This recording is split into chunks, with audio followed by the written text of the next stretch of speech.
നേരെ വയനാട്ടിലേക്കാണ്. മാനന്തവാടി പീലാക്കാവ് കമ്പമലയിൽ കാട്ടുതീ വ്യാപിക്കുന്നു. മലയുടെ ഒരു ഭാഗം കത്തിയമർന്നു. തീ പരിസര പ്രദേശങ്ങളിലേക്ക് വ്യാപിക്കുകയാണ്. കമ്പമലയിൽ നിന്ന് സുർജിത്ത് അയ്യപ്പത്ത് ചേരുകയാണ്. സുർജിത്ത്, ഈ കാറ്റ് വീശുന്നത് വലിയ പ്രതിസന്ധിയാകുന്നുണ്ടെന്ന് തോന്നുന്നു. വലിയ ഒരു തീപിടുത്തമായി ഇത് മാറുന്നുവെന്നാണ് മനസ്സിലാക്കുന്നത്. നിലവിൽ ഏതൊക്കെ പ്രദേശത്തേക്ക് തീ പടർന്നിട്ടുണ്ടെന്ന് അറിയാൻ സാധിക്കുന്നുണ്ട്. തീ അണയ്ക്കാനുള്ള ശ്രമം എങ്ങനെയാണ്?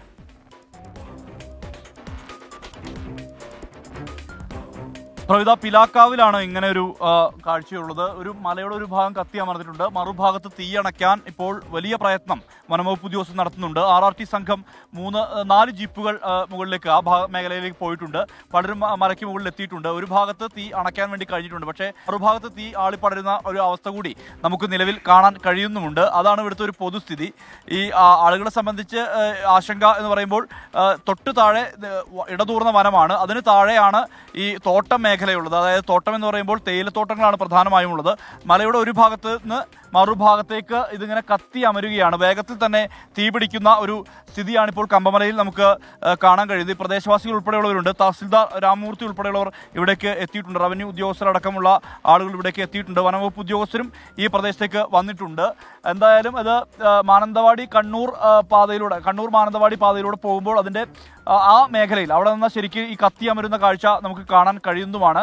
എന്തായാലും ഇവിടെ നമ്മൾ എത്തുമ്പോൾ അധികമൊന്നും തീ പടർന്നിരുന്നില്ല. പക്ഷേ പൊടുന്നനെ വലിയ കാറ്റുണ്ട്. ആ കാറ്റിൽ വേഗത്തിൽ തന്നെ തീ ആളിപ്പടരുന്നൊരു അവസ്ഥയാണ് ഇവിടെ ഉള്ളത്. എന്തായാലും ഈ പ്രദേശത്തുള്ള ആളുകളെ സംബന്ധിച്ച്, അതായത് ചേട്ടാ, ഇവിടെ വീടുകളൊക്കെ ഉണ്ടോ? ഇവിടെ ധാരാളം വീടുകളുണ്ട്. എന്താ ഇവിടുത്തെ ഒരു സ്ഥിതി? താഴെ ശകലം വീടുകളുണ്ട്.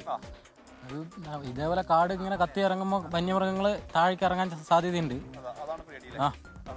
ഒന്നാമത് കടുവയൊക്കെ ഉള്ളതുകൊണ്ട് അങ്ങനെയുള്ള ഓരോ ബുദ്ധിമുട്ടുകളുണ്ട്. അവിടേക്ക് കയറാൻ പറ്റും തോന്നില്ല.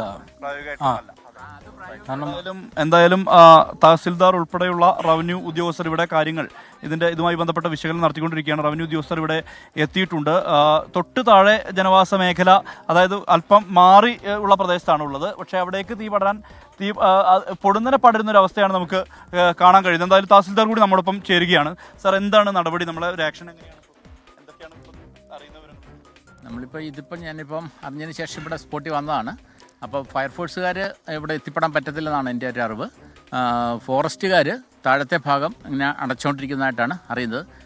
അവരുമായിട്ട് ബന്ധപ്പെട്ട് കൂടുതൽ കാര്യങ്ങൾ ചെയ്യാമെന്നാണ് വിചാരിക്കുന്നത്. എന്തായാലും തഹസിൽദാർ ഉടൻ തന്നെ വേഗത്തിൽ തന്നെ ഇവിടേക്ക് എത്തിയിട്ടുണ്ട്.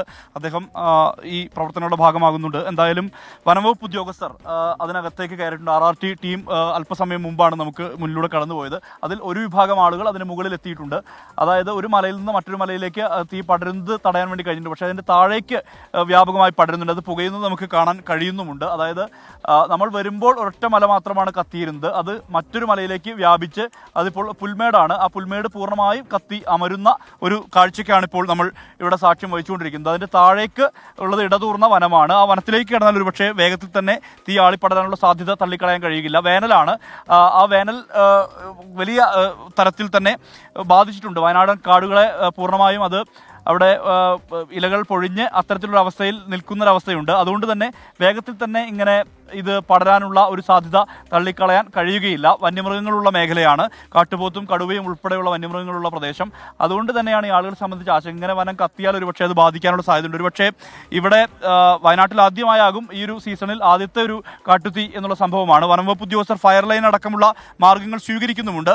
പക്ഷേ അതിനകത്ത് എത്രത്തോളം അത് ഈ കാട്ടുതീ തടയുക എന്നുള്ളത് പൂർണ്ണാർത്ഥത്തിൽ പ്രായോഗികവുമല്ല. നേരത്തെ ഈ ബത്തേരിയിലടക്കം ഇങ്ങനെ കഴിഞ്ഞ സീസണിൽ ഇങ്ങനെ വലിയ രീതിയിൽ കാട്ടുതീ ഉണ്ടാവുകയും അത് വന്യജീവികളെ ഉൾപ്പെടെ ബാധിക്കുന്ന വിധത്തിൽ ഈ കാര്യങ്ങൾ മാറിയതുമാണ്. ആ മേഖലയിൽ സ്ഥിരമായി കാട്ടുപോത്ത് ഉൾപ്പെടെയുള്ള മൃഗങ്ങളെ കാണാറുണ്ട്. കടുവയടക്കമുള്ള മൃഗങ്ങൾ ഇപ്പോൾ ഈ തലപ്പുഴ മേഖലയിൽ ഭീതി പരത്തുന്ന വിധത്തിൽ പ്രശ്നങ്ങളും ഉണ്ടാക്കുന്നുണ്ട്. അത്തരത്തിലുള്ളൊരു സാധ്യത നിലനിൽക്കുമ്പോഴാണ് ഇങ്ങനെ ഒരു കാട്ടുതീ ആളിപ്പടരുന്ന ഒരു സംഭവത്തിലേക്ക് കാര്യങ്ങൾ മാറിയിട്ടുള്ളത്. ആളുകളെ സംബന്ധിച്ച് ആശങ്കയുണ്ട്. എന്തായാലും പ്രദേശത്ത് ഒരു മലയിൽ നിന്ന് മറ്റൊരു മലയിലേക്ക് തീ പടരുന്ന തരത്തിൽ ഇത് തടയാനുള്ള നീക്കമാണ് ഇപ്പോൾ വനംവകുപ്പിന്റെ ഉദ്യോഗസ്ഥർ നടത്തിക്കൊണ്ടിരിക്കുന്നത്. ശരി, സുർജിത്ത് അയ്യപ്പത്താണ് വിവരങ്ങൾ നൽകിയത്. വയനാട്ടിലെ ജനങ്ങൾ വന്യമൃഗ ശല്യത്തിൽ പൊറുതിമുട്ടുന്നതിനിടെയാണ് ഇപ്പോൾ കാട്ടുതീ കൂടി ഉണ്ടാകുന്നത്. അതുകൊണ്ട് തന്നെ കൂടുതൽ വന്യമൃഗങ്ങൾ നാട്ടിലേക്ക് ഇറങ്ങുമോ എന്നുള്ളൊരു ഭയമുണ്ട് ആ മേഖലയിൽ. എന്തായാലും ഒരു മല പൂർണ്ണമായും കത്തിനശിച്ചിട്ടുണ്ട്. കൂടുതൽ മേഖലയിലേക്ക് കാട്ടുതീ വ്യാപിക്കാതിരിക്കാനുള്ള നടപടികളാണ് ഇപ്പോൾ വനം വകുപ്പ് നോക്കുന്നത്. എത്ര ശ്രമകരമാണ് ആ ദൗത്യം എന്നുള്ളത് നമുക്കറിയാം. കാരണം കാറ്റുണ്ട്, വലിയൊരു പ്രദേശമാണ്, പല സ്ഥലത്തും എത്തിപ്പെടാൻ സാധിക്കാത്ത ഒരു സാഹചര്യമുണ്ട്. അപ്പോൾ അത് എത്രയും വേഗം അണയ്ക്കാൻ സാധിക്കുമെന്നുള്ളൊരു പ്രതീക്ഷയുണ്ട്. അതുമാത്രമല്ല സംസ്ഥാനത്ത് പല സ്ഥലങ്ങളിലും ഇപ്പോൾ ഓരോ ദിവസങ്ങളായിട്ട് ഈ തീപിടുത്തം റിപ്പോർട്ട് ചെയ്യുന്നുണ്ട്. അപ്പോൾ ആ രീതിയിൽ നമ്മുടെ ഭാഗത്തു നിന്നൊരു വീഴ്ച അതുണ്ടായിട്ട് തീപിടുത്തം ഉണ്ടാകാതിരിക്കാൻ എല്ലാവരും ശ്രദ്ധിക്കുമല്ലോ. പ്രകൃതിയുടെ ഒരു ഇതുകൊണ്ടുണ്ടാകുന്നത് നമുക്കൊന്നും ചെയ്യാൻ പറ്റില്ല. അപ്പോൾ തീ അണയ്ക്കുക, അതിനുള്ള ശ്രമങ്ങൾ നടത്തുക എന്നുള്ളതേ ഉള്ളൂ.